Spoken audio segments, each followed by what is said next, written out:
সদ্গুরু পঙ্কজ ভাই। ওম শান্তি।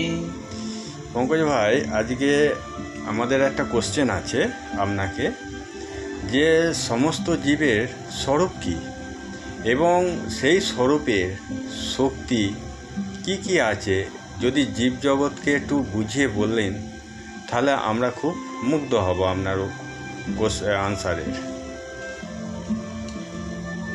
দর্শক বিন্দুকে নমস্কার। যাচ্ছি।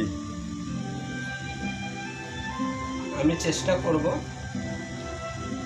সমস্ত জীবের মধ্যে যে শক্তি আছে সে শক্তিটার যে বিচার শুধু মানুষই করতে পারে। আর জীবাত্মা মানুষ, বুদ্ধি জ্ঞান সম্পন্ন হচ্ছে মানুষ। বাকি যে জীবগুলো রয়েছে, প্রাণী যেগুলো রয়েছে, তাদের মধ্যেও শক্তিটা রয়েছে, কিন্তু তাদের মধ্যে কিছু জিনিস কমই আছে যেগুলো মানুষের মধ্যে অনেক বেশি। তো যেটা হচ্ছে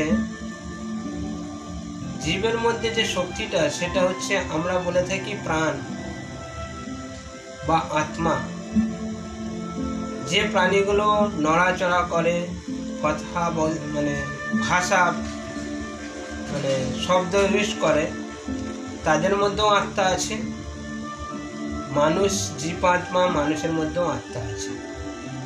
তো এই শক্তির দ্বারাই মানুষ এবং জীব চালিত আছে।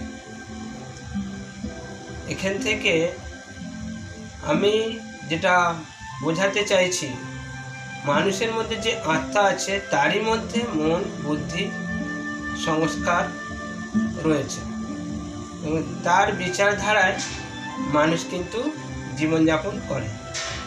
কিন্তু প্রাণীদের ক্ষেত্রে এরকম হিসাব কারো কাছে নেই যে মানুষ প্রাণী যেগুলো রয়েছে তাদের মধ্যে বিবেক, বুদ্ধি বা সংস্কার এগুলো কতটা কাজদায়ক সেটা আজ পর্যন্ত প্রমাণদায়ক নেই।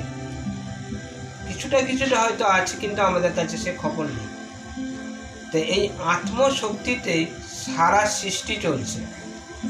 পুরো পৃথিবী জগৎ এই আত্মা শক্তিতেই চলছে, যার কারণে আমরা আজকে এই সৃষ্টিতে বেঁচে রয়েছি বা সৃষ্টিকে আদেশ দিচ্ছি, বা সৃষ্টি থেকে আমরা কিছু আশা করছি, বা সৃষ্টিকে আমরা কিছু প্রদান করছি। টোটালটাই হচ্ছে আত্মা স্বরূপ থেকে। তো আত্মা শক্তি বিনা এই পৃথিবী আবার অচল। আশা করি আপনাদের আমি প্রশ্নের কিছুটা হলেও উত্তর দেওয়ার চেষ্টা করেছি। তো আপনারাও একটু ভেবে দেখুন। যদি কারো কিছু বলার থাকে অবশ্যই কমেন্ট বক্সে এসে আপনারা লিখতে পারেন। আর আগামী দিন আমি আরও অপেক্ষায় থাকব। আপনাদের যদি আরও কোনো রকমের প্রশ্ন থাকে আমাকে করবেন, আমি উত্তর দেওয়ার চেষ্টা করব। ওম শান্তি।